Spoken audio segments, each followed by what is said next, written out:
Hey, I just finished a septic inspection with one of my buyers, and septics are one of the most feared and unknown parts of real estate, so I decided to give you a 1-minute rundown about how a septic works and what an inspection is.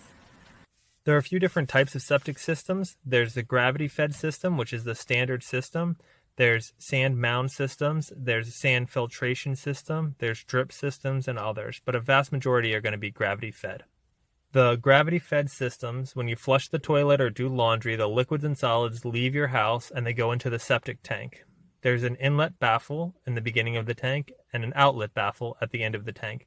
These baffles slow the speed of the water so that when the water hits the septic tank, it doesn't cause the water to fluctuate up and down. It leaves it kind of as a flat surface. The reason this is important is because the solids are going to sink to the bottom and the liquid will stay at the top.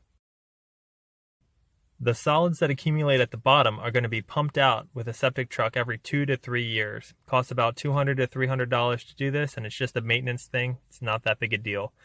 The liquids exit the septic tank through the outlet baffle, and they're going to go to the septic field. There's a number of things that could be in between the tank and the field, and that could be a distribution box, which pushes the liquids down different channels.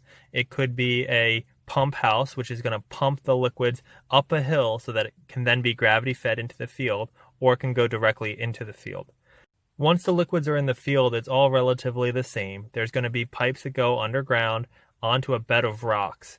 The liquid will go through the pipes, it'll go onto the rocks, and it will percolate into the ground. So it will slowly go into the ground. By the time it goes through all of the ground down to the water table level, it will be clean, drinkable water. When we do an inspection on the septic, what we do is they take off the lid to the tank, they'll inspect the tank and the baffles, they'll then go to the field and they'll use a tool to poke down into the rock beds. If they hit liquids before they hit solids, that means that it's not draining well and the field is going to fail. So you could have an issue with either the tank, the distribution box or pump house, any other elements you have, the baffles, and the field. That was a quick 2-minute rundown on how septic systems work and what septic inspections are all about.